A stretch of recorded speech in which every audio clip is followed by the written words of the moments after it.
Hai, Assalamualaikum. Selamat datang kepada semua penonton. Terima kasih kerana sudi meluangkan masa untuk join event kami. Buat pengetahuan semua, program kita akan bermula sebentar saja lagi, jadi mohon bersabar ya.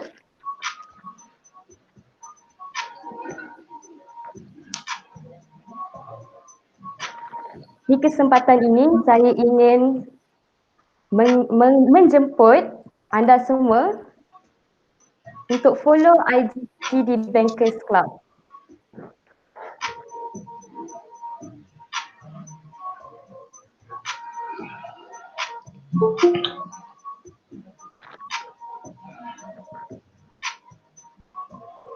Jangan lupa untuk SS Meet ini dan tag kami di IG di Bankers.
Hai, Assalamualaikum. Selamat datang kepada semua pensyarah dan pelajar-pelajar UiTM Kampus Rembau. Buat pengetahuan semua, ahli panel kita pertama, Dr. Farida Fardi telah masuk ke dalam meet.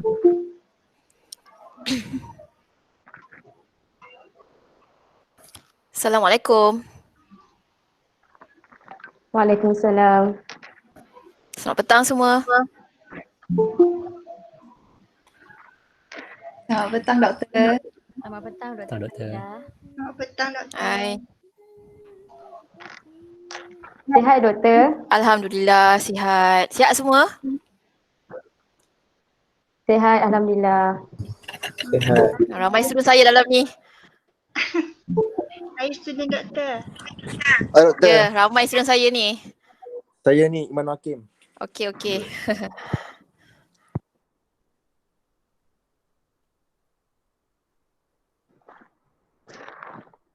Pukul berapa nak start ni? Program kita akan bermula pada 8:30 malam. Okey.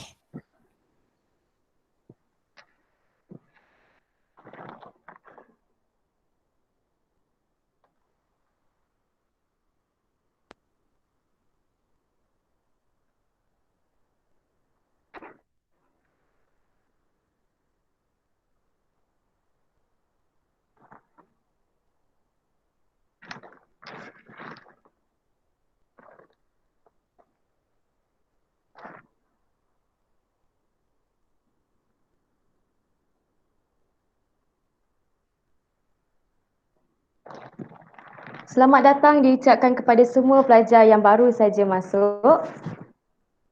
Terima kasih kerana sudi meluangkan masa untuk hadir ke dalam program ini. mengumumkan kemasukan Dr. Tony Seno Aji iaitu pensyarah daripada Universiti Hashim Ashari. Assalamualaikum. Waalaikumsalam. Waalaikumsalam. Program kita akan bermula sebentar saja lagi.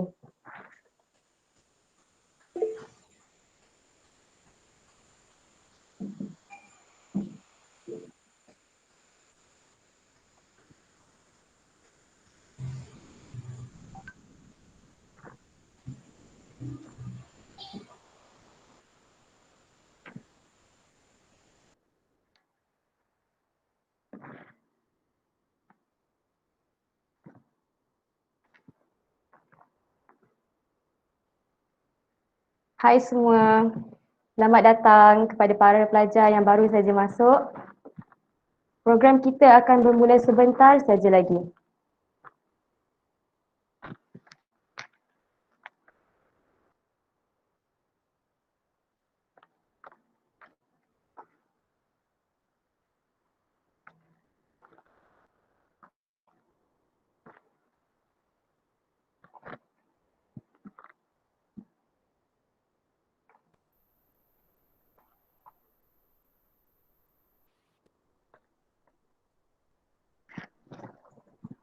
Hadirin sekalian, pada hujung program ini akan ada sesi Q&A, jadi anda semua digalakkan untuk menanyakan soalan kepada ahli-ahli panel kita yang sangat hebat ni. So, bolehlah sediakan soalan daripada sekarang.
Hai, Assalamualaikum. Selamat datang kepada semua pensyarah dan para pelajar. Ada ke dekat sini student dari Unhas?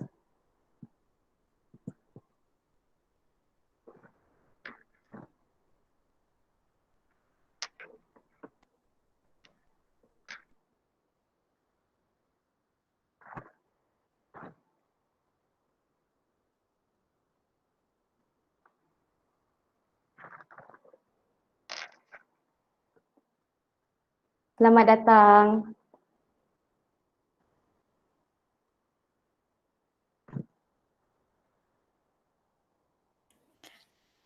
Saya ingin menyapa Dr. Tony. Assalamualaikum. Selamat petang ya. Salam perkenalan.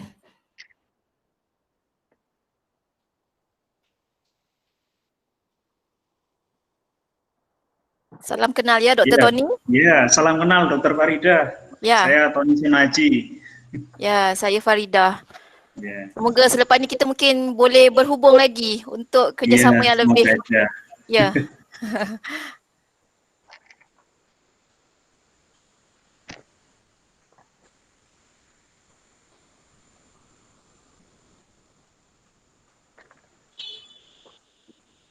UTM Mara itu ada beberapa kampus ya? Kalau ikut keseluruhan banyak, saya rasa lebih 20 lebih kampus satu Malaysia, tapi untuk di tempat kami di Negeri Sembilan ada 3 kampus utama, 3. Ada 3 buah sebenarnya. Jadi di Rembau ada sebuah. Di Rembau ini fakulti Business and Management ini ada 2 program. 2 program iaitu Diploma in Banking dan satu lagi Diploma in Business Study. Iya. Dr. Tony Di ya. Sabta sama Sarawak ada juga ya? Sabta atau Sarawak ya? UiTM ada. Setiap negeri di Malaysia memang ada Universiti Teknologi Mahara, ada UiTM. Setiap negeri hampir minimum saya rasa 2 atau 3 kampus. Banyak ya? Ya, banyak. Taburannya banyak untuk UiTM ni. Baik, ahli panel boleh kita mula? InsyaAllah boleh. Alright, terima kasih. Bismillahirrahmanirrahim. Alhamdulillahirrabbilalamin. Wassalatu wassalamu ala asyrafil anbiya'i wal mursalin wa ala alihi wa sahbihi ajma'in. Assalamualaikum warahmatullahi wabarakatuh. Salam sejahtera dan salam rantaian antarabangsa dan hubungan diplomatik di antara Universiti Hashim Ash'ari Unhas Indonesia bersama dengan Universiti Teknologi Mahara Kampus Rembau UiTM Malaysia. Saya Nur Akilah Kasrina binti Abdul Rahman atau lebih mudah dikenali sebagai Kasrina, selaku moderator anda semua. Para hadirin sekalian, bersyukur kehadrat ilahi kerana dengan limpah kurnianya dapat kita bertemu dalam gelanggang sosio-ekonomi Indonesia dan Malaysia di era pandemik. Terima kasih kepada semua yang sudi meluangkan masa untuk menghadiri program Bual Bicara pada malam ini. Buat pengetahuan semua, program ini bertujuan untuk memberi pendedahan kepada pelajar berkenaan dengan implikasi pandemik COVID-19 terhadap ekonomi negara Malaysia dan Indonesia. Saya berharap agar perbincangan kita pada hari ini dapat memberi input dan manfaat kepada semua yang hadir.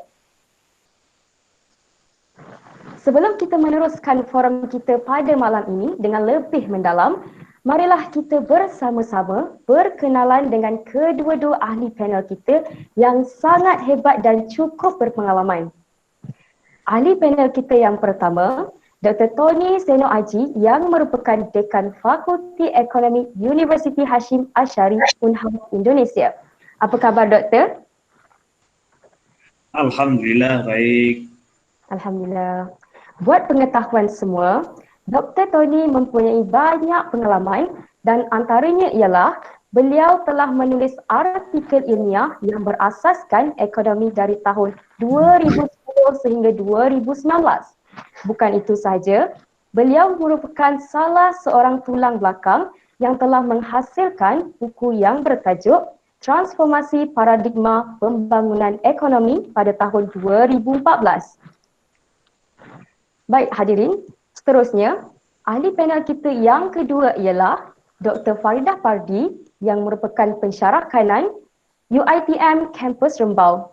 Apa khabar, Doktor? Baik, Alhamdulillah. Alhamdulillah. Terima kasih kerana jemput saya. Sama-sama.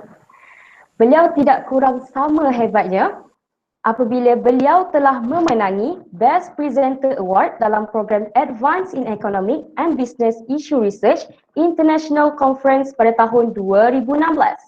Beliau juga telah memenangi Silver Award dalam pertandingan International Invention, Innovation and Technology pada tahun 2018.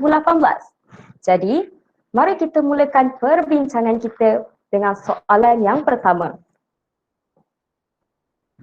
Buat pengetahuan anda semua, kita telah mengalami krisis ekonomi iaitu pada tahun 1997, 2008 dan 2020. Seperti yang kita ketahui, negara-negara Asia mengalami krisis ekonomi dan kewangan pada tahun 1997. Ia juga telah menimbulkan kekacauan politik terutama di Suharto Indonesia dan Shah Walid Yong Shayut di Thailand. Terdapat pemberontakan anti-barat terutama George Soros dan dana kewangan antarabangsa atau lebih dikenali sebagai IMF yang menjadi kambing hitam. Krisis kewangan Asia 1997 telah menyebabkan kemunduran beberapa set konsep nilai-nilai Asia yang merupakan struktur ekonomi dan politik Asia Timur lebih unggul daripada Barat. Krisis Asia juga telah meningkatkan reputasi ekonomi China. Pada tahun 2008 pula, krisis kewangan global berpunca dari subprime mortgage. Istilah ini adalah untuk gadai janji atau mortgage yang diberikan kepada penghutang dengan rekod kredit yang buruk atau tidak mempunyai rekod kredit sama sekali. Dan oleh itu, ia diklasifikasikan sebagai kredit berisiko tinggi. Peruntukan pinjaman subprime mortgage di Amerika Syarikat telah meningkat dengan pesat dari $200 bilion pada tahun 2002 kepada $500 bilion pada tahun 2005. Walaupun subprime mortgage ini adalah permulaan krisis, sebenarnya jumlah ini agak kecil berbanding dengan jumlah kerugian yang akhirnya dialami oleh seluruh ekonomi. Kerugian besar yang ditanggung sebenarnya disebabkan oleh amalan memasukkan subprime mortgage ini ke dalam pelbagai bentuk sekuriti lain dan kemudian diperdagangkan di pasaran kewangan global. Pada tahun 2020 pula, China dikejutkan dengan wabak COVID-19 yang bermula di Wuhan. Wabak tersebut telah merebak ke seluruh dunia. Oleh kerana itu, beberapa negara telah mengambil langkah-langkah keselamatan untuk mengekang penyebaran virus di seluruh dunia. Hal ini telah memberi kesan yang buruk kepada ekonomi global. Menurut bekas Perdana Menteri Malaysia, Tun Dr. Mahathir Mohamad, wabak COVID-19 ketika ini lebih serius daripada krisis ekonomi yang pernah dihadapinya pada tahun 1997. Jadi soalan pertama buat Dr. Tony, pada pendapat doktor, antara krisis kewangan Asia 1997, krisis kewangan global 2008 dan krisis COVID-19 ini, secara perbandingannya, krisis manakah yang memberi kesan yang lebih teruk kepada ekonomi negara Indonesia? Dipersilakan doktor.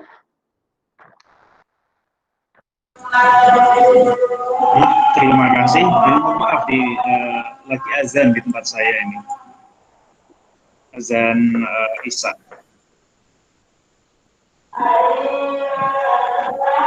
Kita tunggu sebentar lagi. Kita tunggu azan selesai.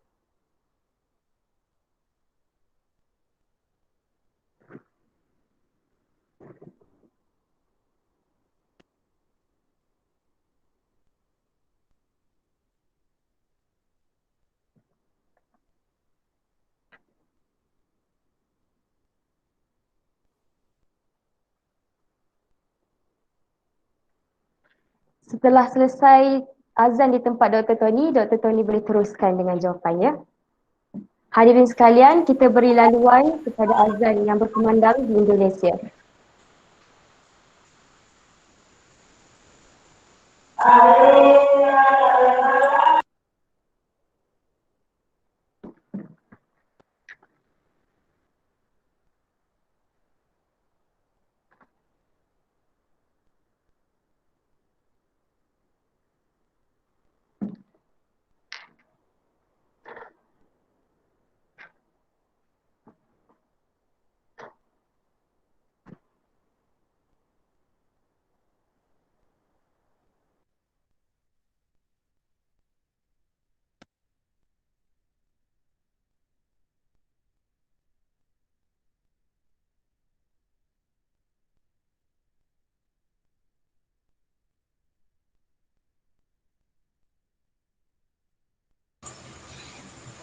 Boleh saya share screen?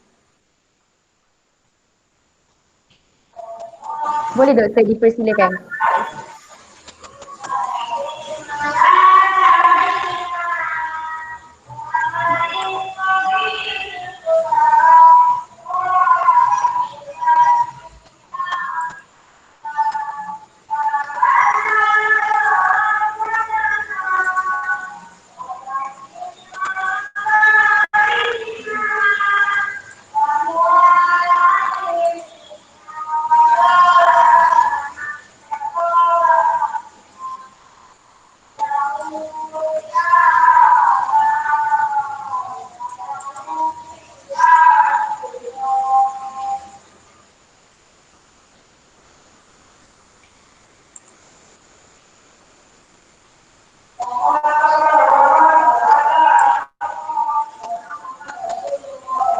Sudah kelihatan ya, saya share ini.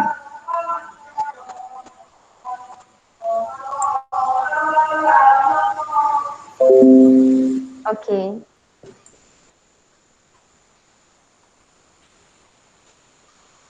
Okey, ada doktor ni. Sudah nampak? Nampak?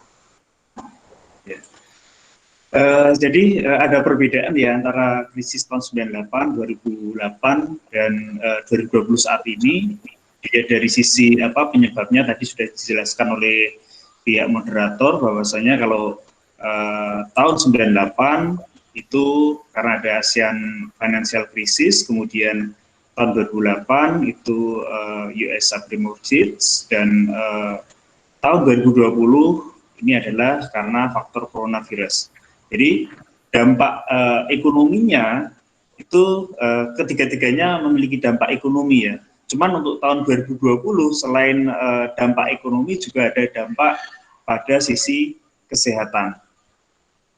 Nah, untuk Indonesia sendiri dilihat dari sisi growth of GDP atau gross domestic bruto, untuk tahun 1998 Indonesia itu minus 13%.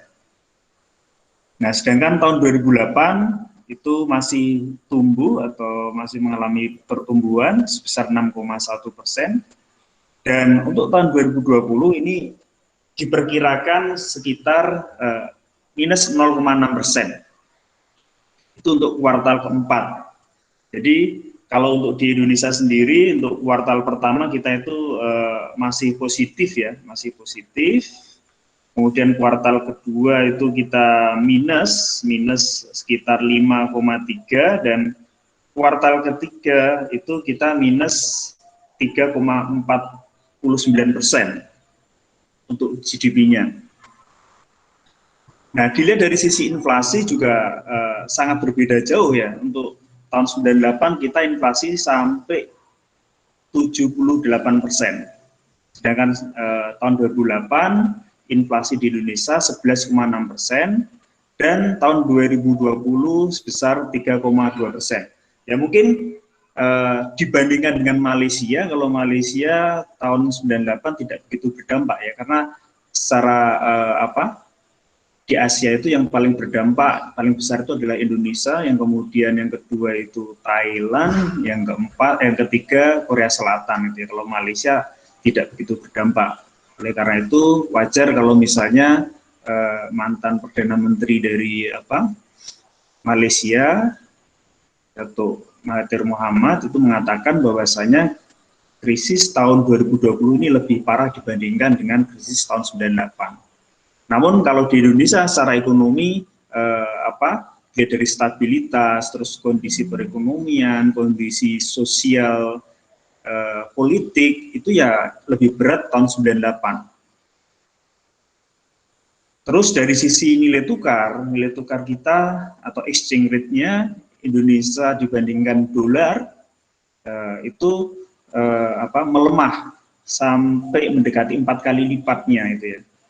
Itu tahun 98. Kalau dari tahun 2008 itu perubahannya ya dari 9.000-an ke 11.000. Dan untuk tahun 2020 exchange rate Indonesia itu relatif stabil. Bahkan akhir-akhir ini kecenderungannya nilai tukar rupiah terhadap dolar atau exchange rate-nya itu semakin menguat. Kemudian dilihat dari sisi interest rate, jadi ada BI rate itu tahun 98 itu 44%, sangat tinggi sekali. Ini merupakan konsekuensi letter of intent dengan IMF. Jadi tahun 97 ya kita itu Indonesia melakukan perjanjian dengan IMF, kita mengajukan hutang ke IMF, dan salah satu konsekuensinya adalah kita menerapkan take money policy yang konsekuensinya adalah kita menaikkan suku bunga. Nah, kemudian tahun 2020 hanya kisarannya BI rate sekarang di Indonesia namanya BI 7-day repo rate gitu ya, itu 3,75%. Jadi berganti nama ya, dulu namanya BI rate, sekarang BI 7-day repo rate. Nah, terus dilihat dari sisi non performing loan dari industri perbankan untuk banking, itu NPL-nya tahun 98 itu sampai 48,6%. Jadi kredit macetnya sampai 6%. Sangat besar sekali. Nah, kalau sekarang tahun 2020 perkiraannya hanya sekitar 15%. Jadi relatif lebih terkendali dibandingkan tahun 2008 maupun 98 untuk NPL-nya.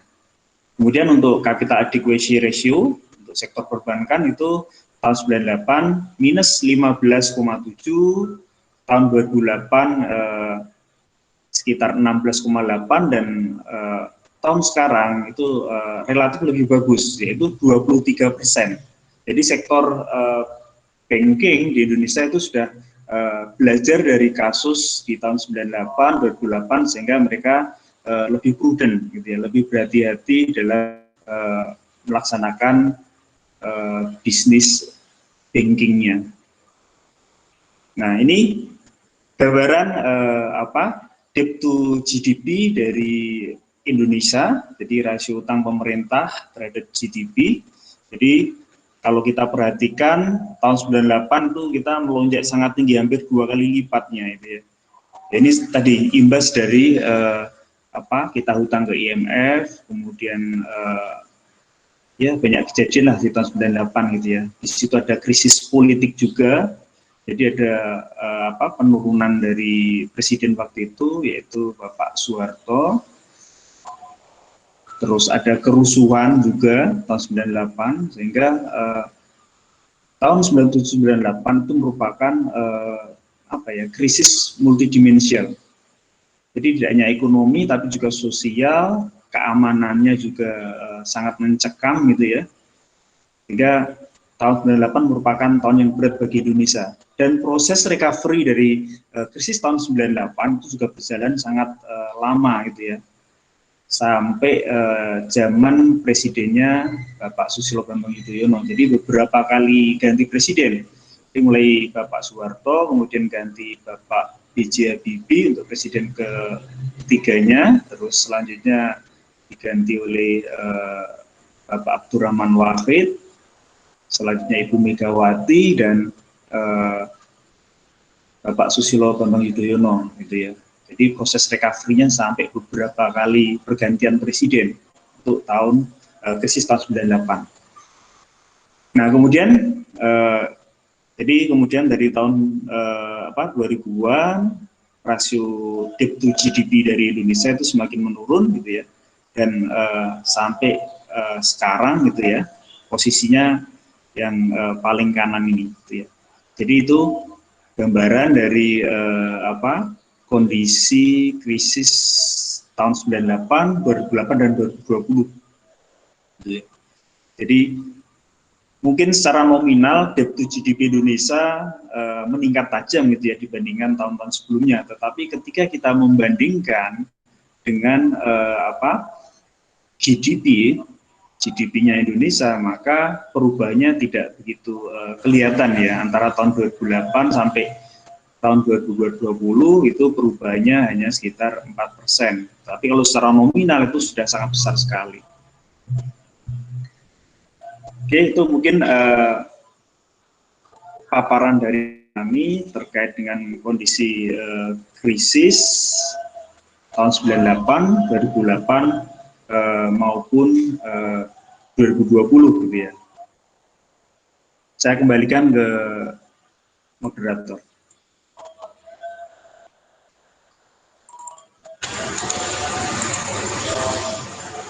Terima kasih Dr. Tony. Seterusnya, soalan kepada Dr. Farida. Soalan yang sama. Antara ketiga-tiga krisis ini, krisis manakah yang lebih memberi kesan kepada negara Malaysia?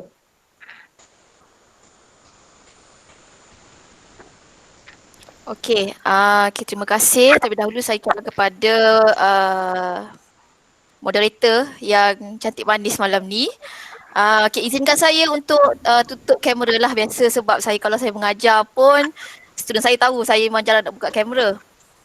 Okey, dari segi pandangan saya, saya tak naklah ulas banyak. Mungkin saya nak jawab secara terus daripada soalan yang diberikan. Oleh kerana saya akan bertumpu kepada topik utama kita. Tema utama forum kita malam ni adalah tentang sosioekonomi. So bila kita membincangkan tentang aspek sosioekonomi ini, kita akan lihat tidak pada aspek tertentu seperti fungsi monetary ataupun fungsi elemen-elemen ekonomi yang teknikal lah. Jadi kita akan lihat pada kesan sosial secara utama. Jadi kalau kita review balik sedikit perkongsian lah, tapi rasa saya semua dah tahu. Sekarang kita sedang menghadapi global pandemic. COVID cases di seluruh dunia sekarang ni dalam 95 juta orang telah pun terjangkit dan recovered lebih kurang separuh daripada cases ataupun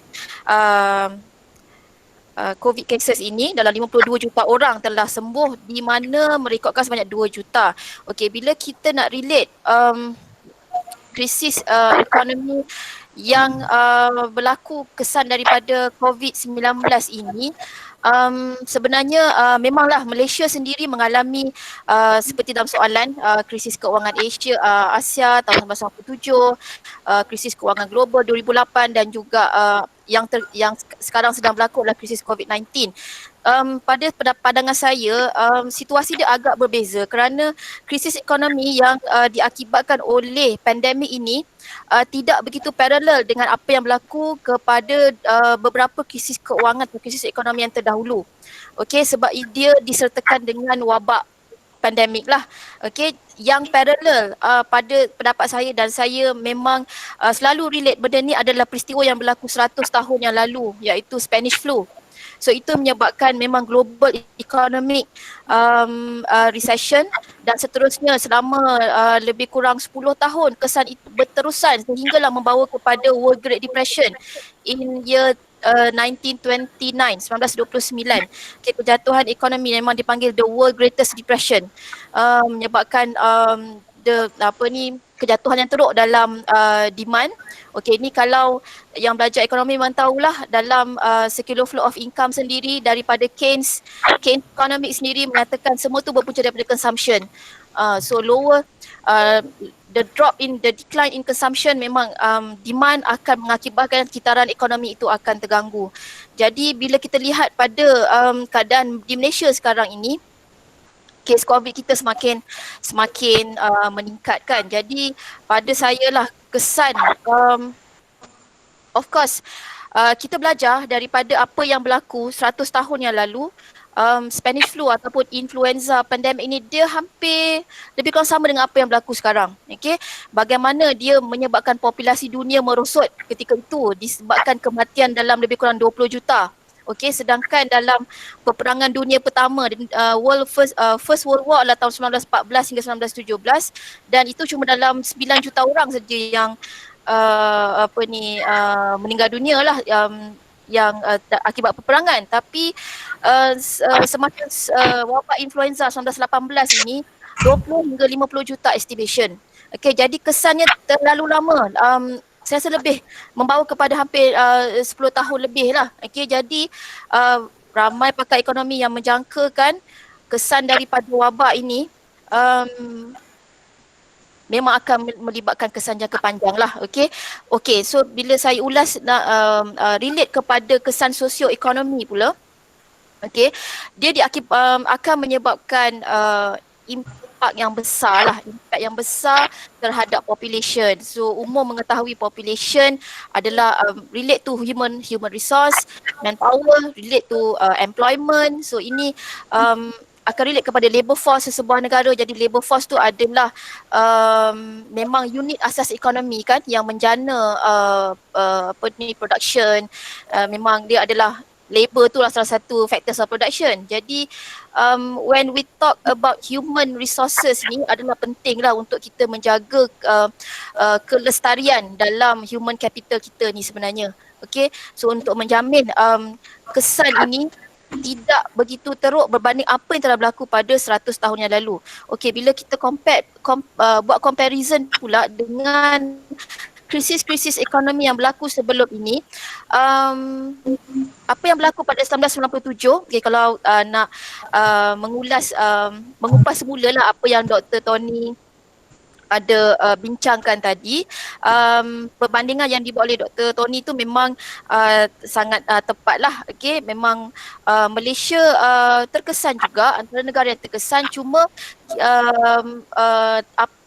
tindakan ataupun dasar yang dibuat oleh Perdana Menteri ketika itu adalah kami mengawal mata wang kami.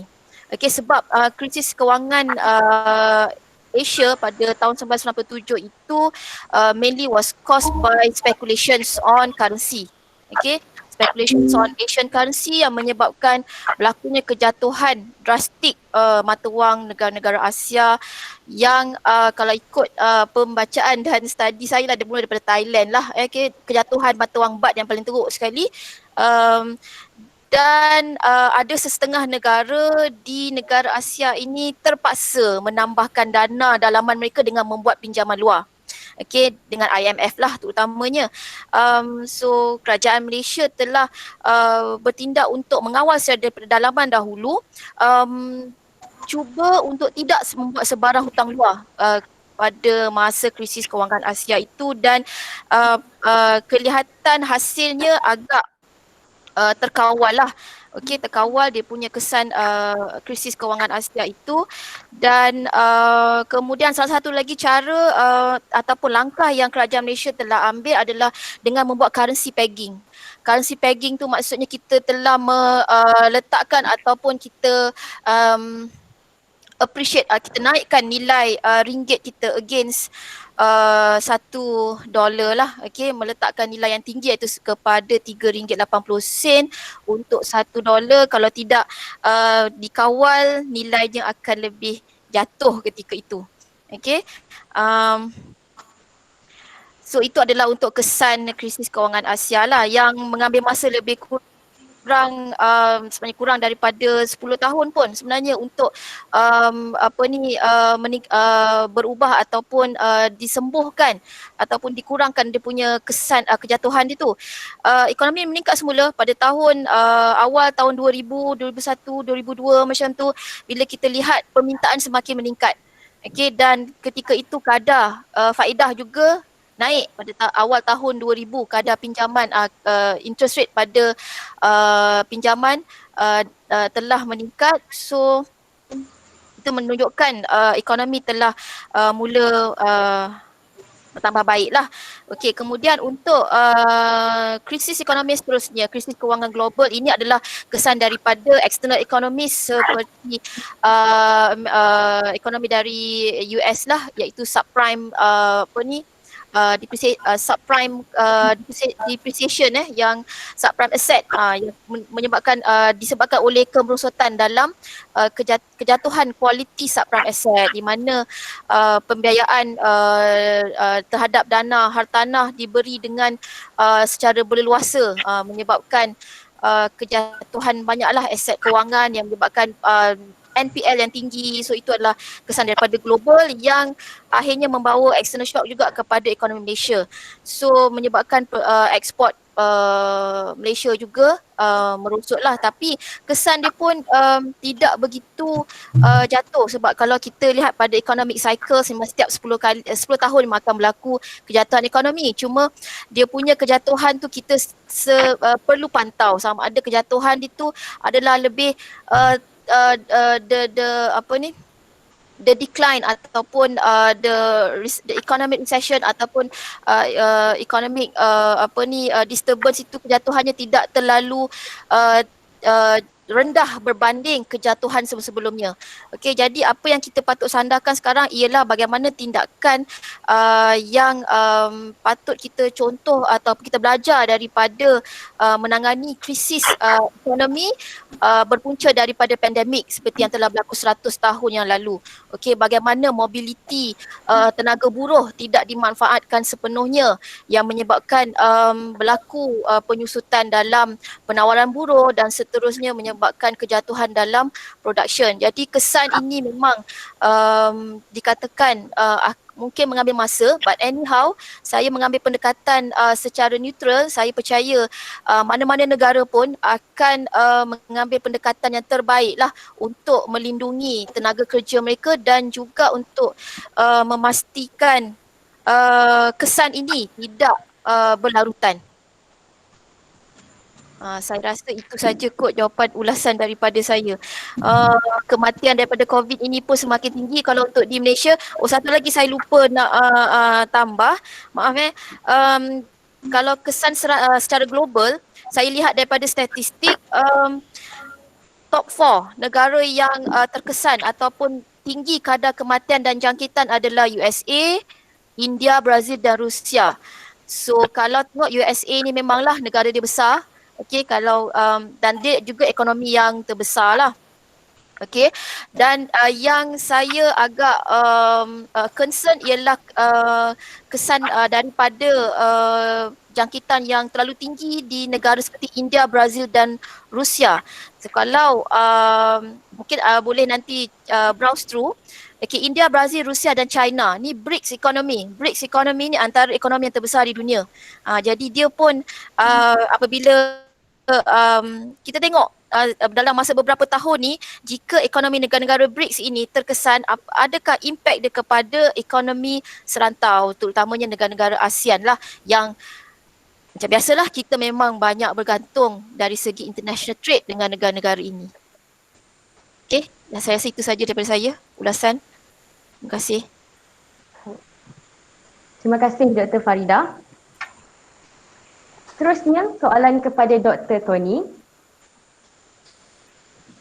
Menurut artikel kompas.com, negara Indonesia ada mengambil beberapa inisiatif untuk membantu kewangan rakyat seperti Kartu Prakerja, bantuan UMKM dan BLT subsidi gaji pekerja. Buat pengetahuan anda semua, Kartu Prakerja adalah program pengembangan kompetisi kerja dan kewirausahaan atau keusahawanan yang ditujukan untuk pencari kerja, pekerja serta buruh yang terkena pemutusan hubungan kerja. Bantuan tersebut meliputi pembiayaan bantuan pelatihan sebesar RM1 juta yang khususnya untuk pembiayaan pelatihan. Bagi bantuan UMKM pula, ianya adalah perusahaan kecil yang dimiliki dan dikelola oleh seseorang atau dimiliki oleh sekelompok kecil dengan jumlah kekayaan dan pendapatan tertentu. Dana yang disalurkan adalah sebanyak RM2.4 juta. Terusnya, BLT subsidi gaji pekerja atau bantuan subsidi upah kepada pekerja atau buruh dengan berjumlah RM2.4 juta. Jadi doktor, apakah kesannya terhadap ekonomi Indonesia buat masa sekarang? Silakan doktor.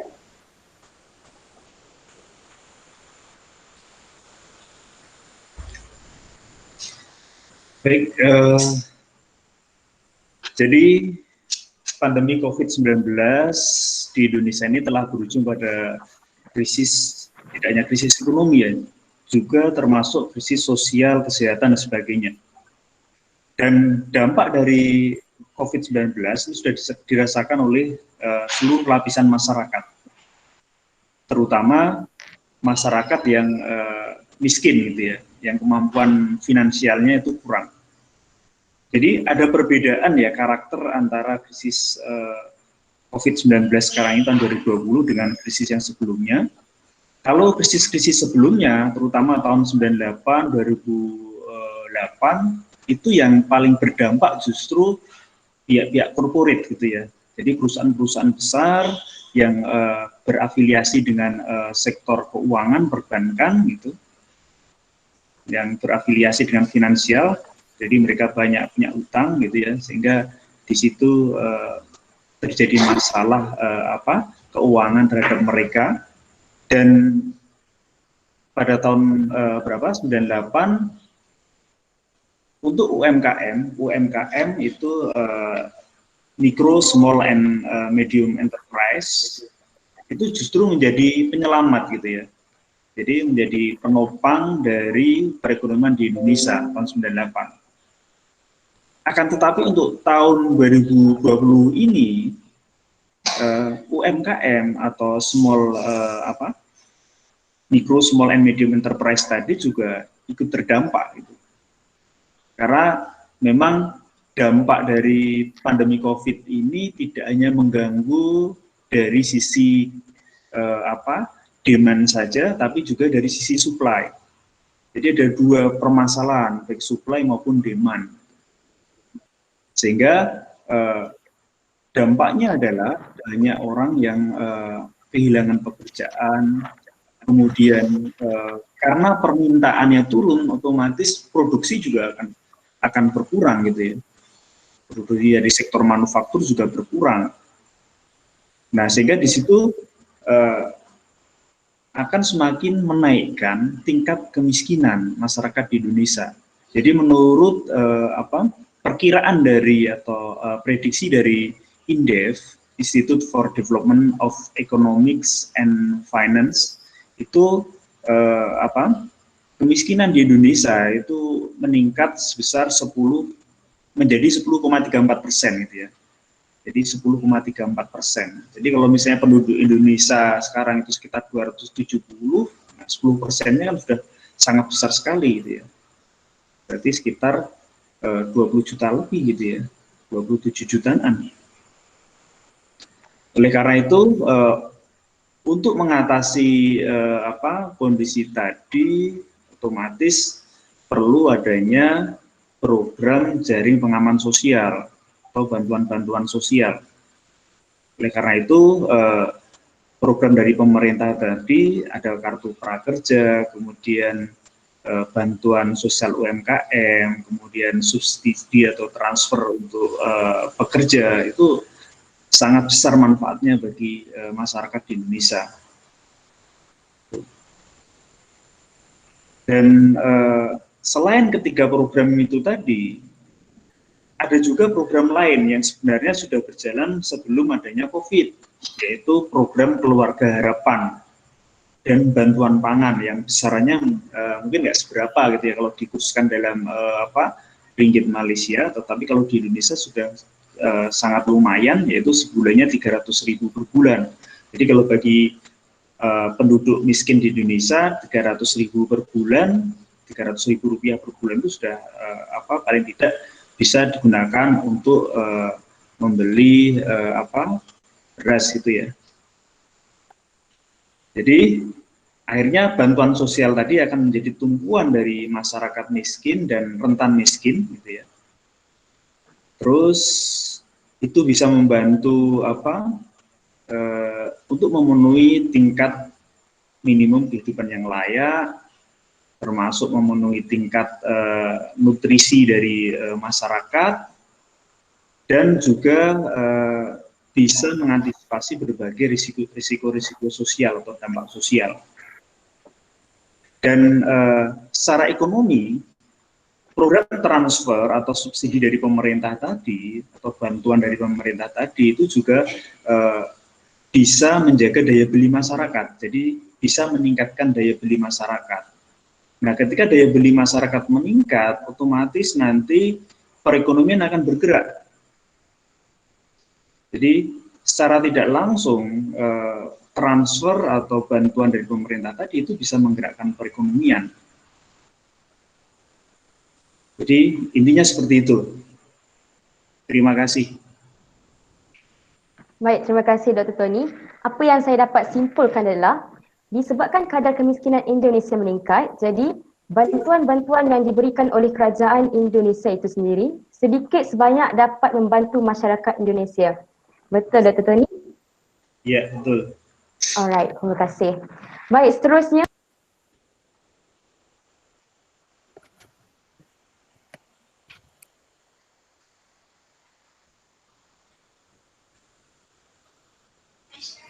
Saya tak apa dengar.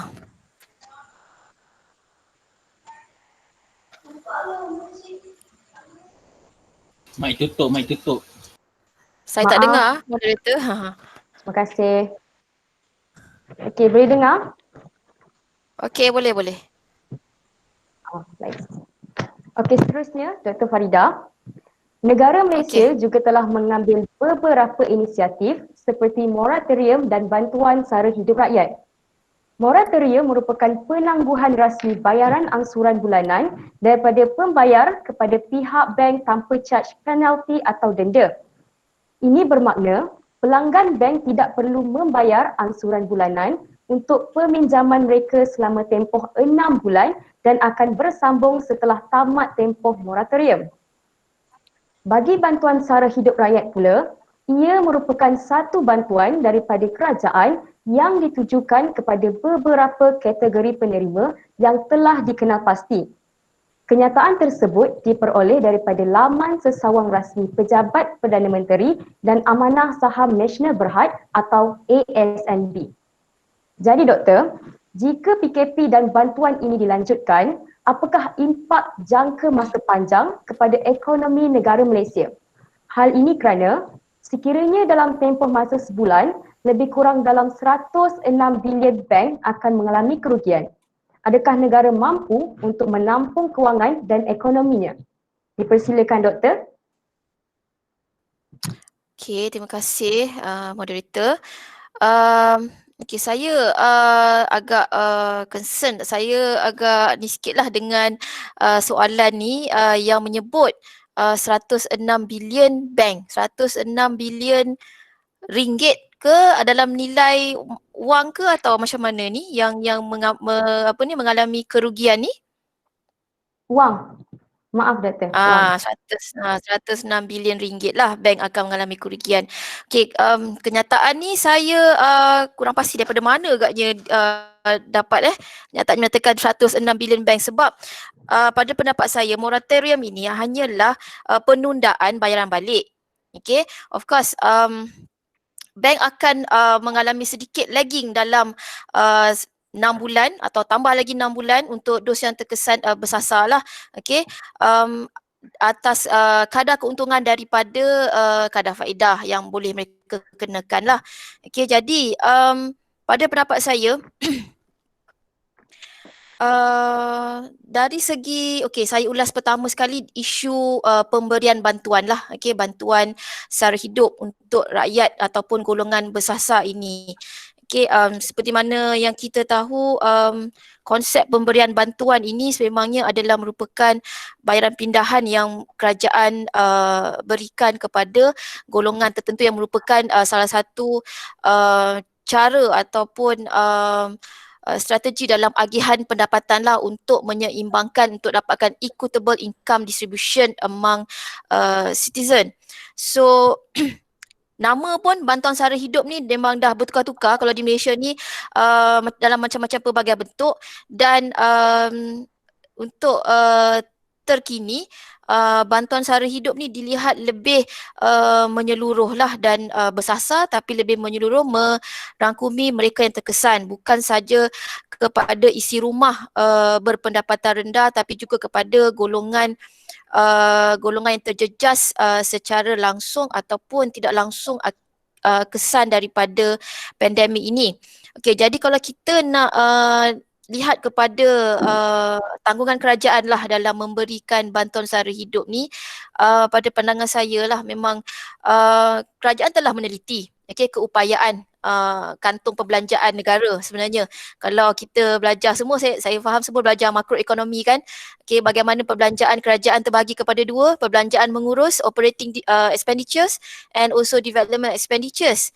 Okey, jadi kerajaan telah buat adjustment. Okey, kerajaan memang tahu mana dia nak buat adjustment daripada projek-projek jangka panjang, projek-projek mega yang tak perlu dikurangkan sedikit ataupun ditangguhkan dulu ataupun dibatalkan terus. Okey, dan ini diagihkan untuk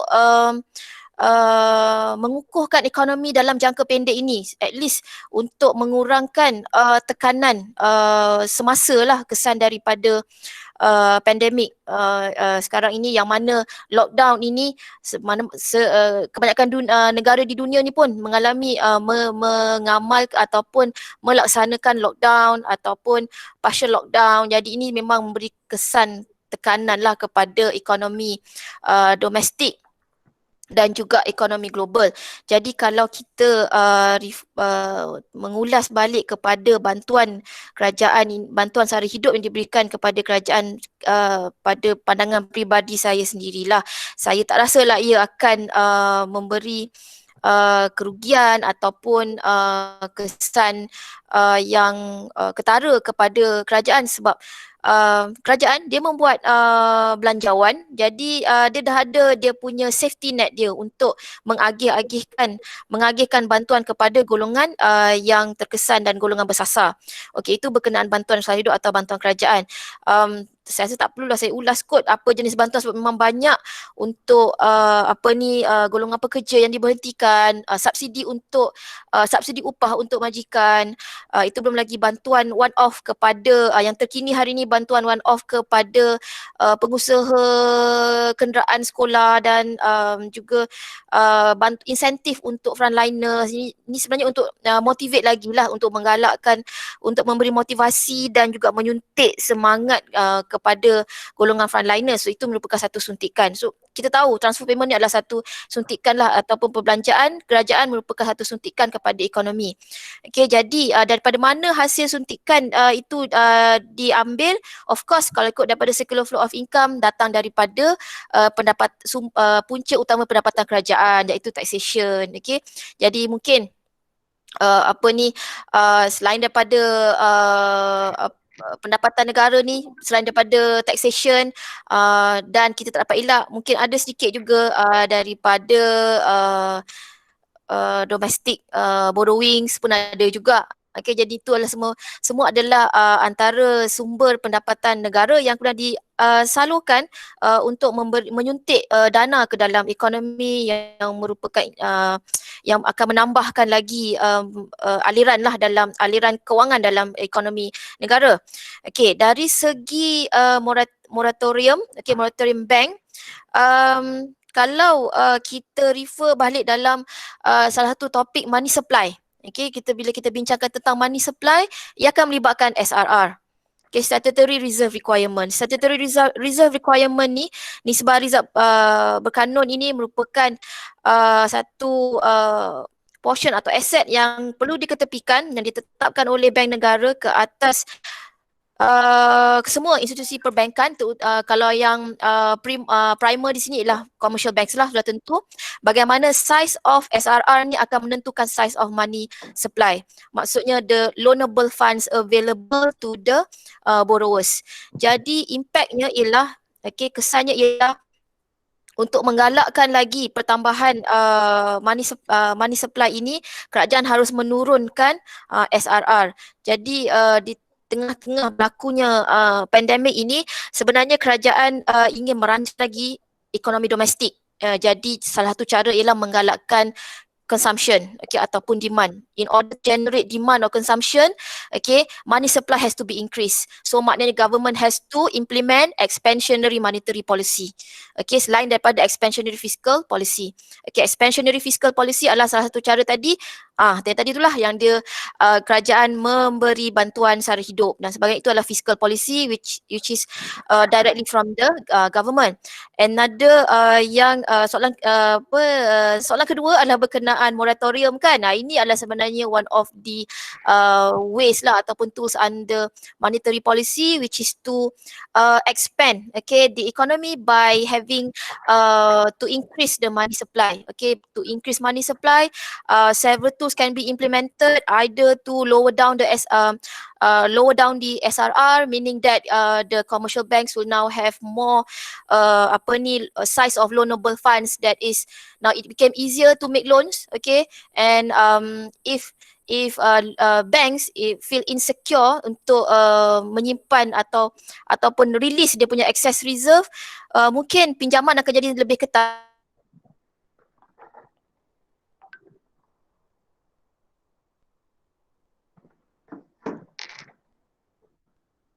tak agaknya? Takut terputus saya punya line. Dengar tak Doktor? saya? Dengar. Tadi terputus sedikit. Takut terputus line. Dengar ke line saya? Dengar ke suara? Dengar. Dengar ke? Dengar. Tak dengar? Dengar, Okey doktor. sebab tadi Dengar, saya rasa doktor. macam terputus sikit. Okey. So jadi untuk menggalakkan lagi perbelanjaan oleh rakyat, tu salah satu cara lah dengan melaksanakan moratorium. Ini hasil perbincangan dengan di antara bank negara sendirilah dengan bank-bank perdagangan, bagaimana pengecualian bayaran pinjaman atau pembayaran ini selama 6 bulan dilihat merupakan langkah jangka pendek yang datang dengan tujuan kerajaan untuk menggalakkan perbelanjaan rakyat sebenarnya, to create more demand and consumption by the people or the public, so that when demand is created, consumption increase, production of goods will increase lah. So this in the end akan menyebabkan lebih banyak production of goods dan eventually akan membantu dalam mengurangkan kadar pengangguran dan merancakkan ekonomi domestik. Jadi merujuk kepada soalan adakah negara mampu untuk menampung keuangan dan ekonominya? Saya berpendapat Malaysia negara telah pun membuat belanjawan dia dan dia punya safety net dia memang telah mengambil kira pelbagai faktor lah dalam merangka bantuan-bantuan yang akan diberikan. Cuma kesan selepas ini kita perlu berjaga-jaga. Walaupun kerajaan menggalakkan perbelanjaan di kalangan rakyat, jadi kita secara individu bertanggungjawablah untuk menjaga kita punya safety net sendiri, sebab kesan selepas pandemik ini kita boleh nampak sedikit sebanyaklah mungkin selepas ini kerajaan terpaksa mengambil langkah untuk melaksanakan contractionary pula, contractionary economic policy. Bila contractionary economic policy maksudnya government has to decide untuk meningkatkan balik dia punya dana dia setelah dana tadi disalurkan untuk menyuntik make more spending during pandemic. So after pandemic, itu what happen next, itu yang kita perlu consider dan perlu carefully aware, sebab maybe taxation policy would be changed, maybe kerajaan akan mengambil langkah macam contractionary tadi. Of course kerajaan akan mengambil langkah penjimatan, dan lihat of course government will take actions or policies based on favorable ni lah yang disukai oleh rakyat. Mesti dia akan ambil action yang favorable, yang popular lah di kalangan rakyat. So saya rasa itu jawapan saya lah. InsyaAllah mungkinlah boleh menampung keuangan, boleh menyembuhkan ekonomi, at least to curb the effect of inflation in the short term, but the after effects we need to consider and be alert lah. Okay, that's all from me. Thank you. Baik, terima kasih Dr. Farida. Sebelum saya teruskan soalan, saya ingin memohon maaf atas kesalahan daripada pihak kami berkenaan dengan penyebutan Kerajaan Indonesia yang seharusnya adalah Republik Indonesia.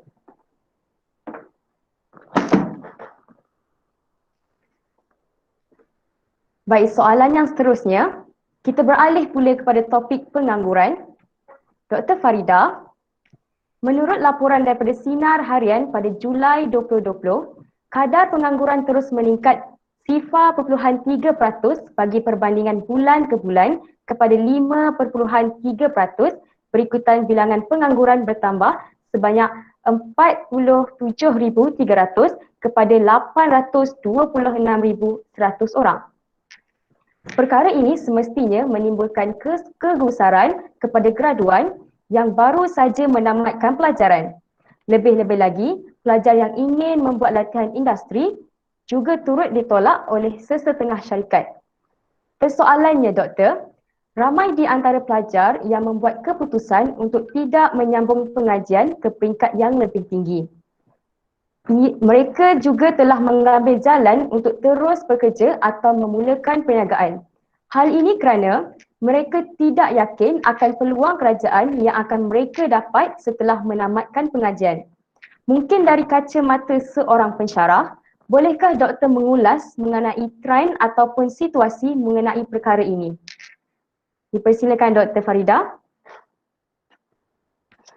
Okey, baik. Terima kasih atas soalan. Jadi, saya nak point out lah pada kegusaran ataupun satu persepsi oleh graduan tu sendiri kan, okey, untuk menyertai job market selepas tamat ijazah pertama atau tamat pengajian tertiary yang pertama.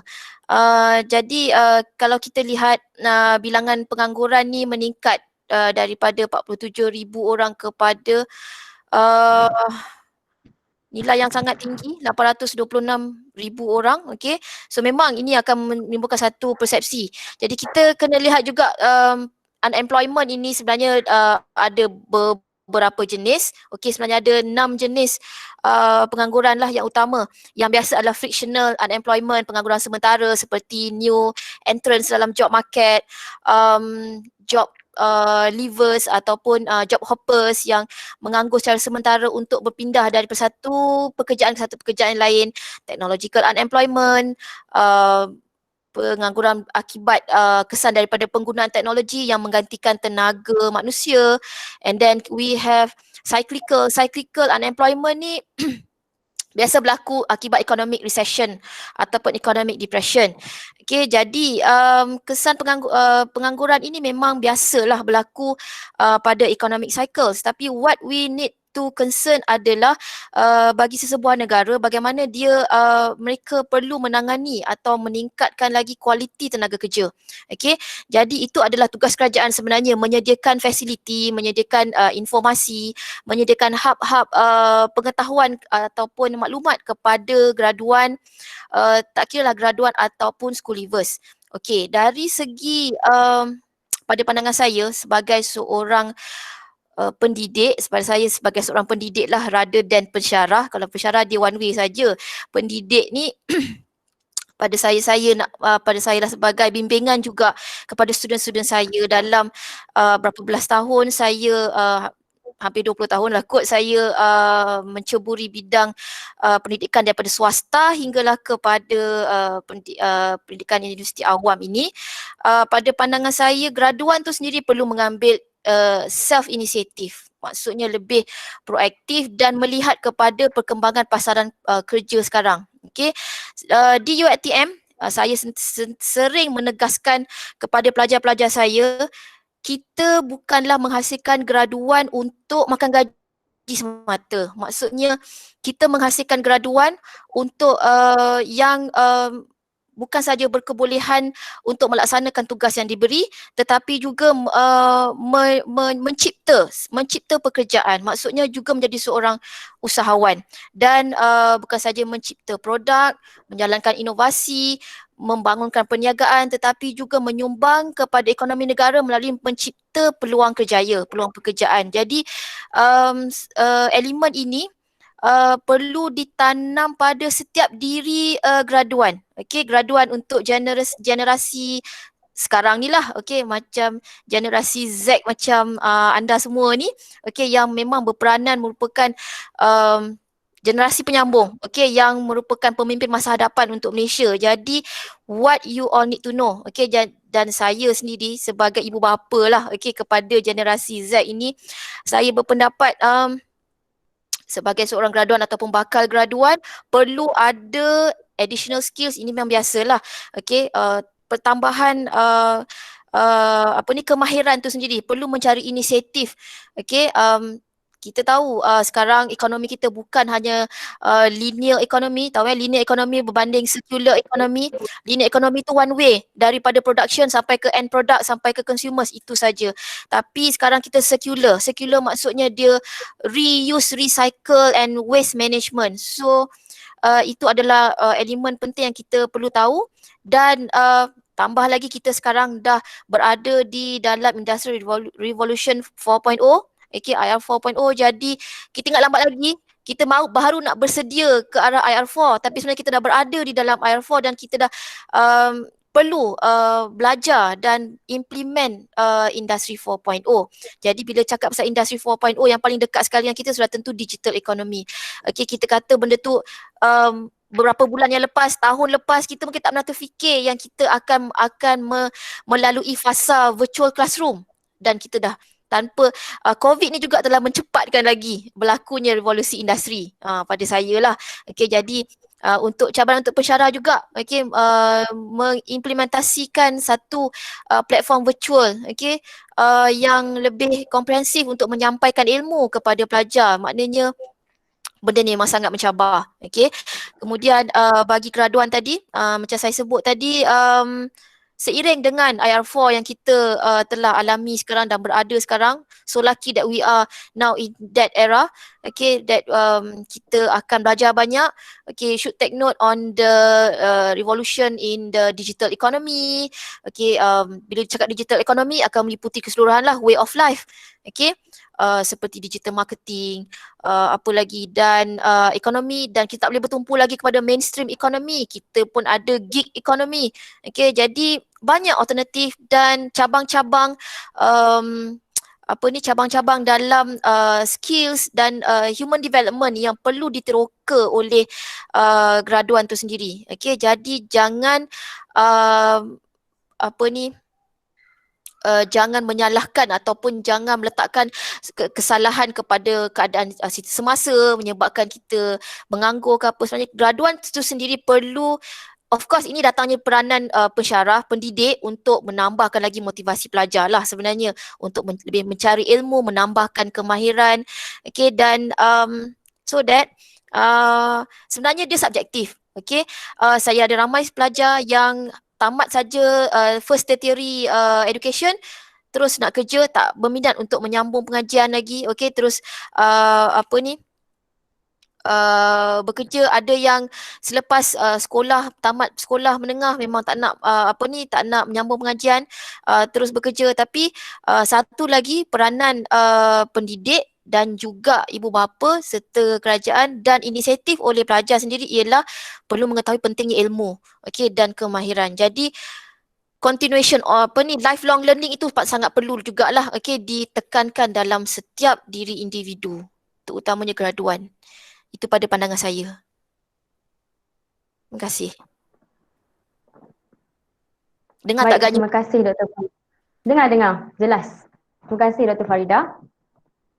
Jadi apa yang dapat saya simpulkan adalah mahasiswa sendiri perlu inisiatif dalam mencari peluang pekerjaan dan mereka perlu proaktif dalam memilih pekerjaan. Baik, soalan seterusnya kepada Dr. Tony. Seperti yang telah dinyatakan oleh Badan Perencanaan Pembangunan Nasional atau Bappenas, mereka telah menganggarkan kadar pengangguran di Indonesia akan meningkat sehingga mencecah kepada 12.7 juta rakyat Indonesia pada tahun 2021. Oleh itu, rakyat Indonesia yang hilang pekerjaan kini telah berpaling arah kepada sektor GIG ekonomi, iaitu sektor yang bekerja bebas. Berdasarkan akhbar CNN Indonesia, sektor GIG ekonomi dapat membantu pemulihan ekonomi Indonesia. Namun, menurut laporan Warta Ekonomi, jumlah pendapatan GIG worker di Indonesia sewaktu pandemik COVID-19 iaitu sebanyak lebih 3 juta rupiah sebulan telah mengalami penurunan daripada 43% kepada 5%. Jadi persoalannya, pada pendapat doktor, dapatkah sektor GIG ekonomi ini benar-benar menyumbang kepada pemulihan sektor ekonomi Indonesia pada tahun akan datang sedangkan terdapat penurunan dalam peratusan pendapatan pada waktu pandemik ini? Dipersilakan doktor.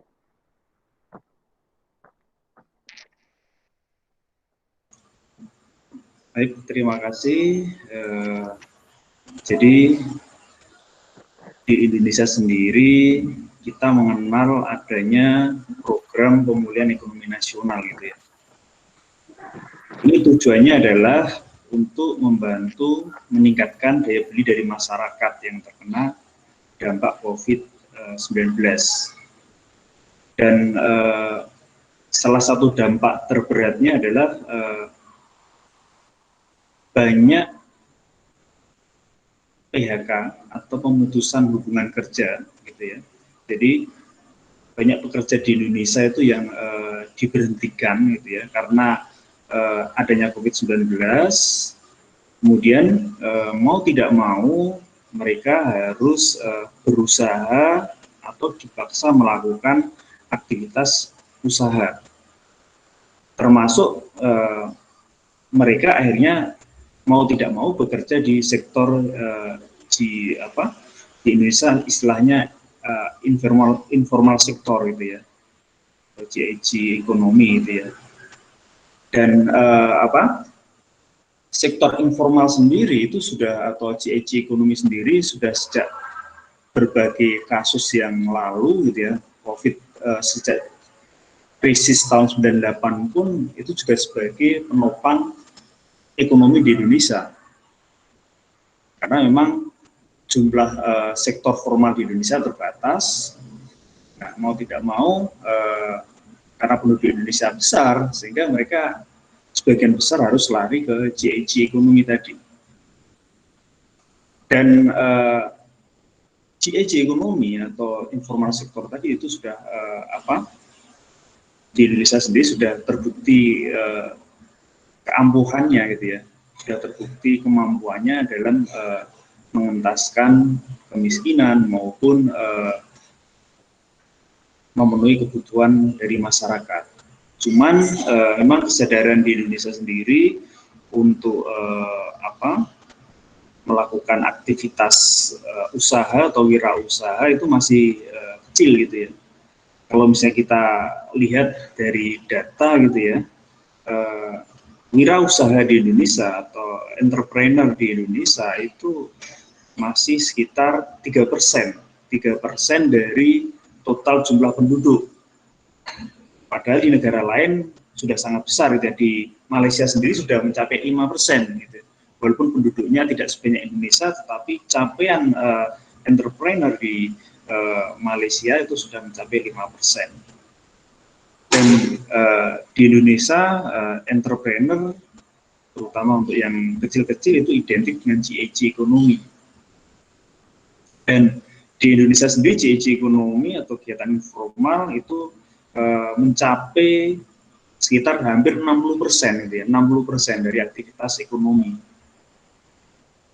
Sehingga sangat besar sekali dampaknya terhadap perekonomian di Indonesia. Oleh karena itu, ketika terjadi krisis tahun 2020 ini, maka salah satu program dari pemerintah, gitu ya, dalam pengentasan pemulihan ekonomi nasional itu adalah subsidi untuk UMKM atau tadi small micro enterprise tadi, ya. Jadi subsidi untuk UMKM. Jadi mereka dibiayai dengan biaya tertentu dan untuk kelangsungan usaha mereka. Nah, mungkin itu jawaban dari kami. Kami kembalikan ke moderator. Baik. Okey. Baik, terima kasih Dr. Tony. Soalan seterusnya kepada Dr. Tony juga. Kita sedia maklum bahawa circular economy ialah sistem ekonomi yang berkonsepkan 5R, iaitu reduce, reuse, recycle, recovery and repair. Ia merupakan satu alternatif untuk mengekstrak bahan mentah yang lebih efektif atau efisien. Menteri Perancanaan Pembangunan Nasional atau Bappenas bekerjasama dengan UNDP, iaitu United Nations Development Program, yang disokong oleh Kerajaan Denmark, telah melancarkan inisiatif untuk membangunkan National Strategy terhadap Circular Economy pertama di Indonesia. Namun, pengaplikasian sistem ini hanya dilakukan pada kawasan luar bandar sahaja, seperti di kawasan Riau. Persoalannya, adakah Indonesia mampu menyelaraskan circular economy di seluruh Indonesia? Dipersilakan Dr. Tony. Untuk circular ekonomi itu merupakan penerapan dari green economy ya, green economy. Jadi di situ menerapkan upaya efisiensi dan efektivitas pemakaian sumber daya secara berkelanjutan. Nah, di Indonesia green economy, circular economy itu sudah ada aturannya ya, ada rule yang mengaturnya, yaitu Undang-Undang Nomor 3 Tahun 2014. Jadi prinsip 5R, reduce, reuse, recycle, recovery, and repair itu dapat dilakukan melalui pengurangan pemakaian material bahan alam gitu ya, untuk reduce, kemudian melalui optimasi penggunaan material yang dapat digunakan kembali atau reuse, dan penggunaan material hasil dari proses daur ulang atau recycle, maupun dari proses perolehan kembali atau recovery dengan melakukan repair atau perbaikan. Jadi sebenarnya prinsip 5R atau green economy itu bisa diterapkan dimanapun gitu ya. Justru pemerintah Indonesia itu menyarankan sampai mengeluarkan maklumat atau rule atau undang-undang terkait dengan anjuran untuk green economy atau circular economy tadi. Jadi intinya kan circular economy itu bertujuan untuk menggunakan sumber daya secara berulang, sehingga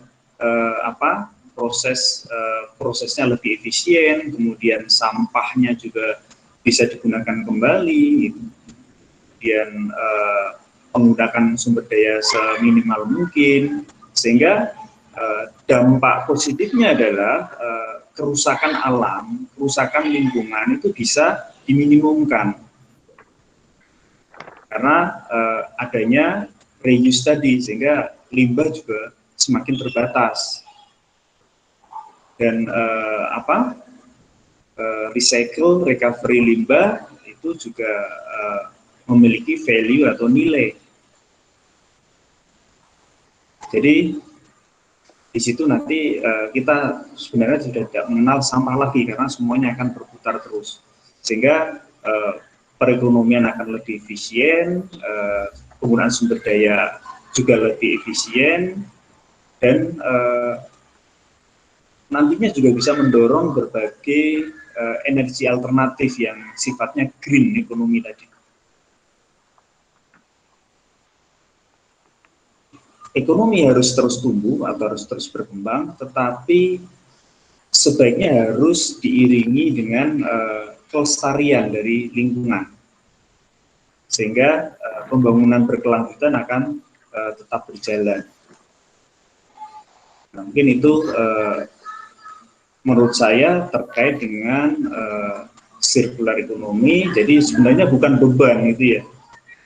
Circular economy bukan beban, justru semakin membuat efisien aktivitas kegiatan produksi dari corporate atau perusahaan.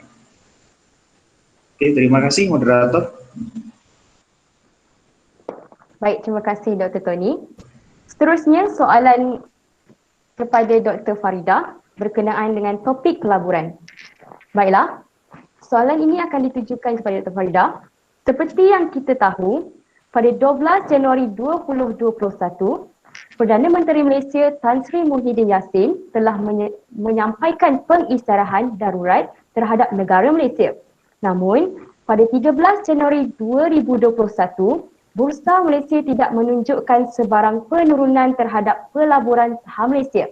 Persoalannya, pada pendapat doktor, mengapakah pengisytiharan darurat itu tidak menjejaskan pelaburan saham di Malaysia? Dipersilakan doktor. Okey, terima kasih atas soalan itu. Jadi berkenaan pengisytiharan darurat yang baru dibuat dalam minggu lepas Okey, sentimen secara globalnya memang sentimen terhadap pasaran saham ni memang especially untuk terutamanya untuk Malaysia, dia mengalami turun naik sedikit. Dia bergantung kepada, sebenarnya kalau tengok pada kes, bergantung juga kepada kes harian sebenarnya, okey, yang akan memberi kesan terhadap industri atau sektor tertentu dalam pasaran saham. Walau bagaimanapun dengan pengisytiharan darurat ini, sebab darurat pengisytiharan darurat yang diumumkan oleh kerajaan pada minggu lalu hanyalah tertumpu kepada darurat politik, dari segi politik sebenarnya. Okey, jadi ini langsung tidak melibatkan darurat ekonomi. Jadi kegiatan ekonomi tetap berjalan seperti mana biasa, yang merupakan jaminan lah yang diberi oleh kerajaan persekutuan. Jadi ini perincian yang dibuat dalam perisytiharan darurat itu sedikit sebanyak sebenarnya mengekalkan keyakinan pelabur sebenarnya, okey, dalam pasaran saham dan juga seterusnya untuk pelaburan saham. Dan pada pandangan saya, statement, sebarang statement ataupun penyataan yang dibuat oleh pihak kerajaan sangat penting lah untuk mengekalkan pelabur, sama ada pelabur domestik ataupun pelabur asing di Malaysia. Jadi pada saya satu langkah yang bijak, sebab perisytiharan darurat ni bukan semestinya terhadap ancaman tertumpu kepada ancaman peperangan ataupun rampasan kuasa. Bukan kita berdasarkan faktor itu. Sebab banyak lagi sebelum ini pernah diadakan mini darurat sebenarnya atas sebab-sebab politik, untuk mengekang berlakunya satu bukan kata ancaman, satu macam persoalan atau cabaran terhadap pentadbiran yang akan mengganggu urusan pentadbiran kerajaan. Jadi bila tidak adanya campur tangan ataupun macam kita kami di Malaysia, ya Dr. Tony, kita akan ketua negara adalah Yang di-Pertuan Agong. Jadi apa-apa saja langkah berkaitan pentadbiran kerajaan persekutuan perlulah melalui Yang di-Pertuan Agong sebagai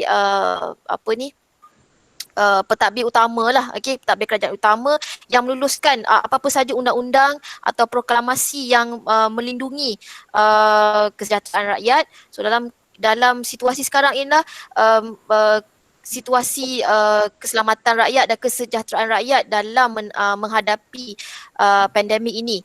Jadi berbalik kepada persoalan perisytiharan darurat yang baru diumumkan minggu lalu, pada saya itu memang tidak memberikan apa-apa kesan kepada pelaburan saham lah, kerana dah ada firm statement di situ, bukan tidak akan mengganggu langsung kegiatan ekonomi, kecuali apabila berkaitan dengan perintah kawalan pergerakan yang mungkin akan mengawal beberapa sektor ekonomi yang tidak begitu ataupun bukan nak kata tidak begitu signifikan, yang sub-significant ataupun very minor lah kepada ekonomi, yang jika maknanya kita ada alternatif lain untuk meneruskan lagi kehidupan seharian. Jadi pada saya jaminan oleh kerajaan, kenyataan oleh kerajaan itulah yang kita nampak ada kesan pada pelaburan saham di Malaysia ketika perisytiharan darurat itu tidak begitu ketara. Dan keyakinan pelabur domestik dan juga pelabur asing masih lagi stabil. Itu jawapan saya.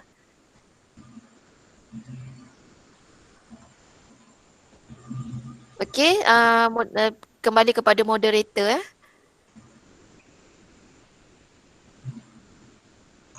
Baik, terima kasih. Dengar. Terima kasih Dr. Farida. Seperti yang diberitahu, negara kita tidak akan terkesan dengan perkara tersebut. Jadi, soalan seterusnya kepada Dr. Tony, seperti yang telah dilaporkan dalam laman web Mediacorp Singapura, Indonesia merupakan destinasi negara yang paling terbaik untuk para usahawan dan juga pelabur untuk menjalankan urusan perniagaan mereka di kala pandemik COVID-19 masih melanda. Persoalannya, bolehkah doktor jelaskan kepada kami sektor dalam Indonesia manakah yang patut dan menguntungkan untuk kami melakukan pelaburan? Dipersilakan Dr. Tony. Baik, pelaburan mungkin kalau di Indonesia istilahnya itu investasi itu ya, investing. Betul. Ya, investing. Jadi untuk investasi di Indonesia di masa COVID-19 ini, gitu ya. Jadi tahun 2020 triwulan ketiga sudah ada sebesar 611,6 triliun ya, 611 triliun rupiah. Jadi Januari sampai September itu investasi di Indonesia sudah mencapai 611 triliun. Dan kontribusi terbesar dari investasi tadi itu dari sektor transportation, ya, transportation, warehouse, and telecommunication. Jadi dari sektor tersebut itu mencapai sekitar 15,3% gitu ya. Yang lainnya sektor lainnya gitu. Nah, mungkin itu sektor saat ini yang menarik gitu ya di Indonesia, yaitu transportation, warehouse, dan telecommunication. Dan menurut World Bank gitu ya, jadi ada 4 faktor ya, ada 4 faktor yang menjadi penyebab bahwasanya suatu negara itu menarik untuk untuk investasi. Jadi yaitu yang pertama itu adalah faktor natural resource atau sumber daya alam, kemudian market atau pasar, terus yang ketiga itu efisiensi, dan yang keempat, yang kelima adalah aset strategis atau strategic aset seperti contohnya teknologi, kemudian itu menurut World Bank atau Bank Dunia. Nah, di Indonesia itu sebenarnya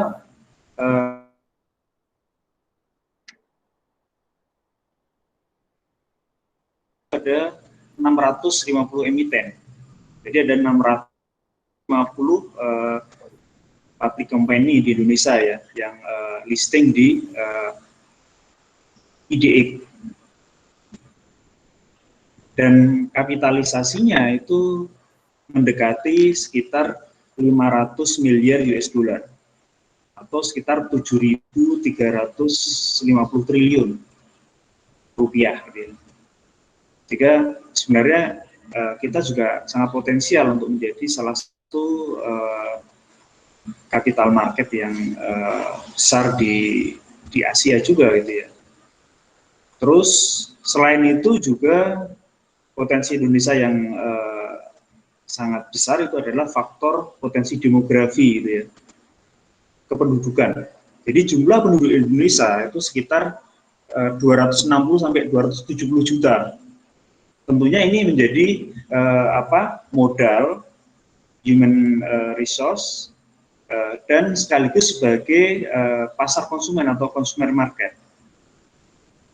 Karena untuk usaha sendiri juga kita memerlukan market atau pasar.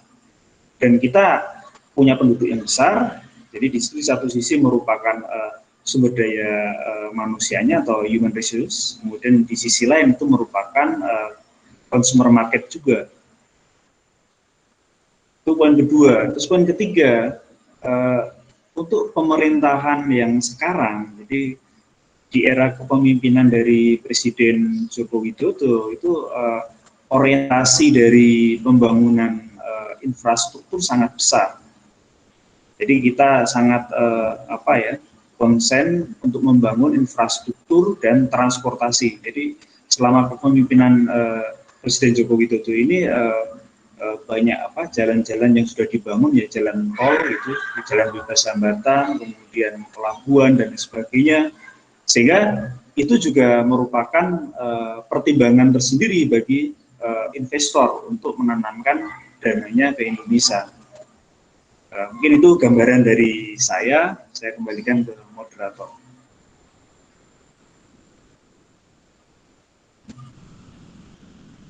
Baik, terima kasih Dr. Tony.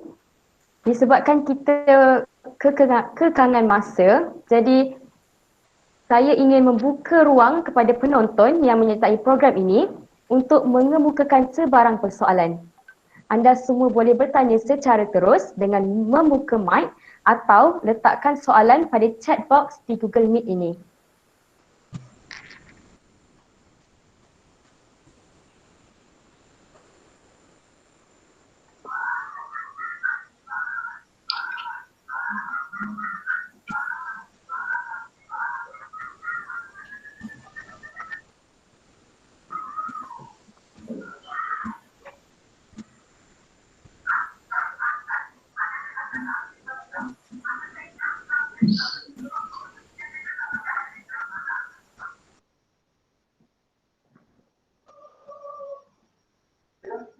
Ada soalan. Hai, Assalamualaikum. Nama saya Nikno Atira, saya daripada UiTM Rembau. Jadi saya ada soalan buat Dr. Farida. Dalam ekonomi perspektif, bagaimanakah sektor pelancongan dapat recover daripada pandemik ini? Itu saja soalan saya. Terima kasih, Doktor. Okay, terima kasih Nik Atira. Ni student saya ni rasanya ni. Okay, dengar suara saya. Okay, bagaimana kita nak memulihkan sektor pelancongan Okay, sektor pelancongan seperti yang kita tahu dia adalah antara penyumbang terbesar kepada GDP. Okay, almost more than half of kita punya services sector tu memang contributed from the tourism sector lah. Dan mengulas masa kita belajar Malaysian Economics dulu pun banyak tourism expenditures covered around tak ingat dia punya ni, tapi memang for like 9 billion saya rasa dia punya contribution dia is very big amount lah of contribution. So what can government do lah in order to improve ataupun uplift balik domestic tourism sector in Malaysia. Seperti yang kita tahu, domestic tourism sangat terkesan lah semasa pandemik ini bila mana kita nampak kejatuhan ketara pada foreign tourist arrival merekodkan kejatuhan ketara lah sejak bermulanya MCO ataupun PKP lah pada awal tahun lalu. Okay, so what government has done in order to encourage ataupun to enhance balik tourism sector in Malaysia is by implementing domestic tourism policies lah. Okay, melaksanakan program-program yang biasa annually dibuat adalah program cuti-cuti Malaysia yang menggalakkan lagi pergerakan domestik turis ini dalam Malaysia sendiri. Okay, jadi kalau nak kata bagaimana kerajaan boleh buat, okay, ambil langkah untuk meningkatkan semula ataupun menaikkan semula sektor pelancongan domestik ini, pelbagai inisiatif lah yang kerajaan boleh ambil, seperti melaksanakan memberikan insentif kepada hotel operators, okay, hotel operators yang contoh selain daripada itu dari segi majikan tu sendiri subsidi upah, okay, supaya industri perhotelan ini masih boleh sustain lah semasa pandemik ini. Okay, jadi kalau lihat pada report lah total loss antara Januari Februari tahun lalu saja kita punya sektor pelancongan atau industri pelancongan di Malaysia merekodkan kerugian hampir 3.37 bilion. Ini daripada data daripada Jabatan Perangkaan ya. So kejatuhan itu secara keseluruhan total loss, okay, dan kejatuhan penurunan kerugian, okay, dalam dari segi pendapatan semasa MCO dalam 560 juta ringgit, okay, dan 17% telah mengalami pemberhentian daripada sektor pelancongan ini. Ini merupakan kesan yang agak besar dan bahayalah kepada ekonomi kita, terutama tourism industry ni adalah antara penyumbang terbesar kepada GDP. Jadi what government can do ialah selepas ini inisiatif ataupun langkah proaktif perlu diambil, especially menggalakkan lagi sektor pelancongan tempatan dan sebab tu pada penghujung tahun yang lepas selama dalam 2-3 minggu kerajaan telah membuka sempadan antara negeri untuk menggalakkan rentas negeri pelancongan sebenarnya, which is menampakkan sedikit perkembangan positif lah untuk sustain dan bangunkan semula industri perhotelan. Okey, dalam sektor perindustrian, sektor pelancongan ini juga termasuklah industri penerbangan yang sangat terjejas teruk. Okey, industri penerbangan memang terjejas, terutama penerbangan antarabangsa lah, kerana kita punya international border masih lagi tutup. Tapi langkah yang kerajaan ambil membuka sebentar sempadan antara negeri, membenarkan rentas negeri, dilihat berupayalah membantu sedikit sebanyak industri penerbangan.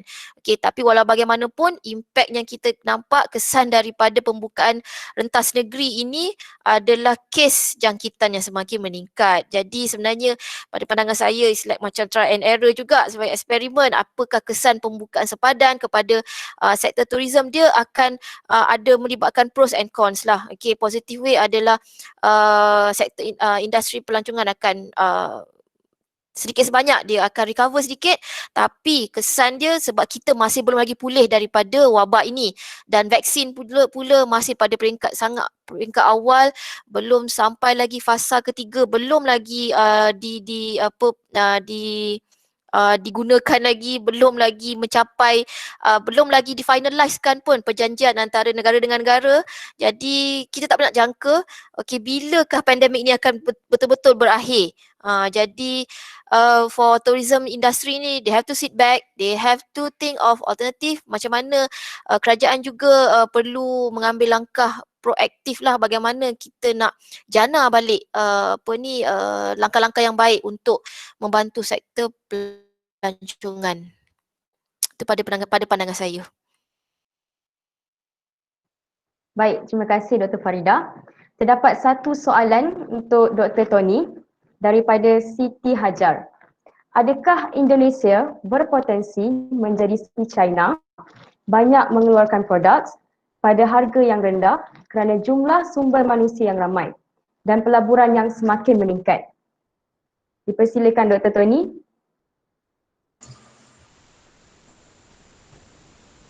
Jadi untuk kondisi investasi di Indonesia atau pelaburan di Indonesia, jadi di negara kita saat ini tuh dilihat dari sisi sumber daya alamnya memang besar gitu ya.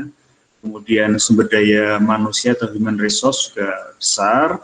Cuman kita juga masih punya PR gitu ya, masih punya pekerjaan rumah yang harus dilakukan, terutama kalau misalnya kita bandingkan dengan Cina, tentu sangat sangat jauh gitu ya. Jadi sampai sekarang saya kira di dunia ini belum ada yang bisa menyamai perkembangan Cina yang luar biasa dari sisi pertumbuhan gitu ya.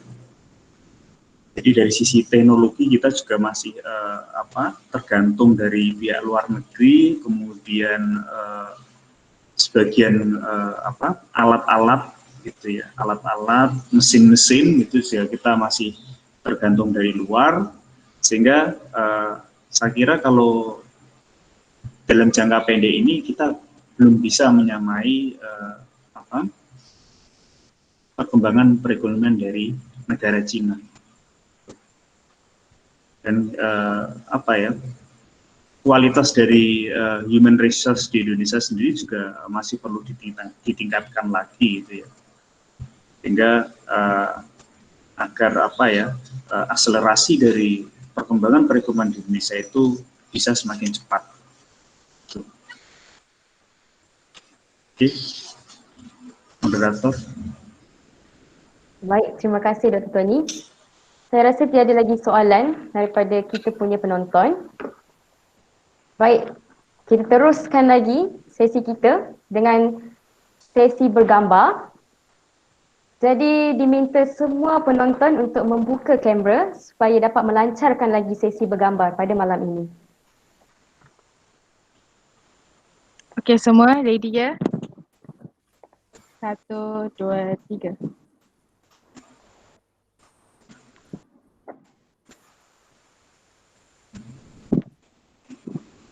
Okey, freestyle pula. 1, 2, 3. Okey, thank you.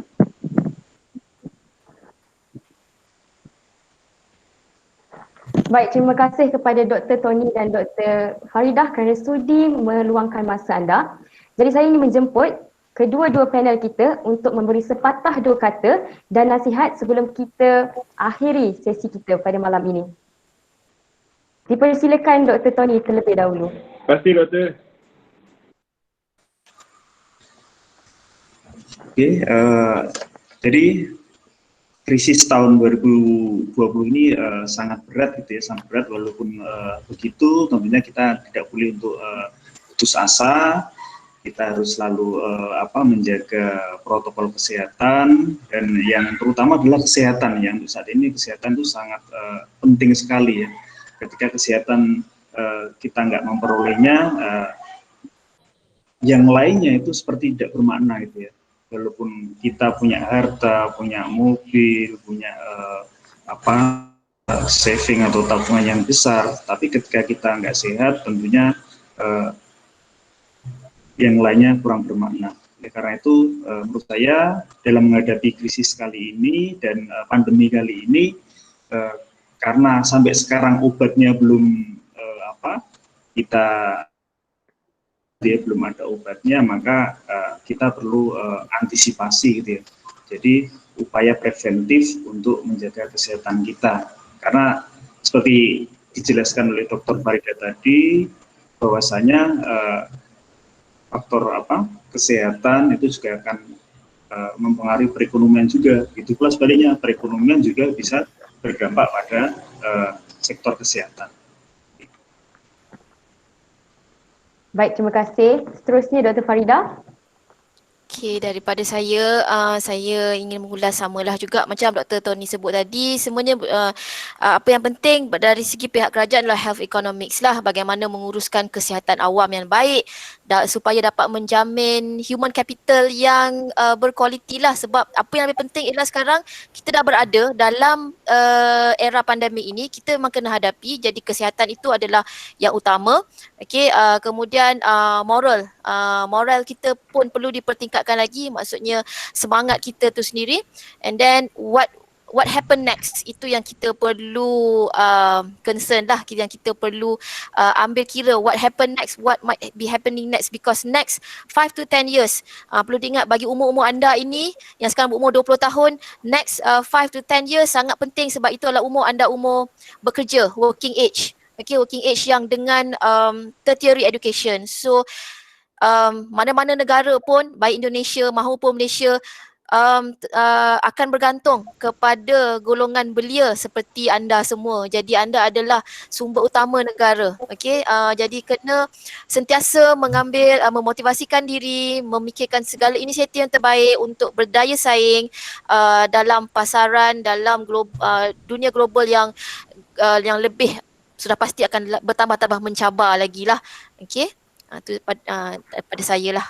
Terima kasih atas jemputan untuk perbincangan yang pada saya sendiri sangat menarik. Okey, banyak yang saya belajar tentang data-data ekonomi daripada Indonesia. InsyaAllah saya rasa lepas ni saya nak kontakkan Dr. Tony. Mungkin banyak lagi yang kami boleh bincangkan berkenaan makroekonomi ini. Itulah pada saya satu sesi perkongsian yang sangat sangat bermanfaat. Terima kasih sekali lagi. Okey, baik, terima kasih Dr. Faridah. Buat pengetahuan anda semua, program ini mempunyai 4 siri. Jadi program pada malam ini merupakan siri yang pertama, dan siri ini akan berjalan satu siri satu semester. InsyaAllah pada siri yang akan datang kita akan menyusuli kesan-kesan COVID-19. Baik, akhir kata, saya mewakili pihak The Bankers Club UiTM Kampus Rembau ingin mengucapkan ribuan terima kasih kepada Dr. Tony dan Dr. Farida serta para penonton yang sudi meluangkan masa bagi menyertai program malam ini. Tidak lupa juga ucapan terima kasih kepada para pelajar UNHAS yang sudi hadir, terutamanya saudari Jidni Nuron selaku Menteri Luar Negeri Mahasiswa UNHAS yang banyak membantu kami dalam menjayakan program ini. Terima kasih dan maaf atas segala kekurangan daripada pihak kami. Jasamu dikenang, budimu tak terbilang, semangatmu dijulang, kepimpinanmu gemilang. Salam kemaafan saya hulurkan, semoga kemesraan terus berpanjangan. Ilmu diberi, harap halalkan, semoga perjuangan mendapat keberkatan. Wabillahi taufiq wal hidayah. Wassalamualaikum warahmatullahi wabarakatuh. Sekian, terima kasih. Waalaikumsalam. Terima kasih. Terima kasih. Terima kasih. Terima kasih doktor. Terima kasih Dr. Tony. Terima kasih doktor. Terima kasih Dr. Tony dan Dr. Farida. Terima kasih. Terima kasih Dr. doktor. Tony. Terima kasih doktor. Nanti mungkin kita boleh berhubung. Okey, terima kasih. Assalamualaikum. Terima kasih doktor. Waalaikumsalam. Okay, good job organizer. Terima kasih. Apa lagi? Assalamualaikum. Terima kasih Doktor. Terima kasih. Terima kasih doktor. Thank you very much. Terima kasih semua. Sama-sama. Terima kasih semua. Terima kasih Dr. Tony, Dr. Farida dan organizer. Tahniah. Terima kasih. Tahniah organizer. Terima kasih Doktor. Terima kasih doktor.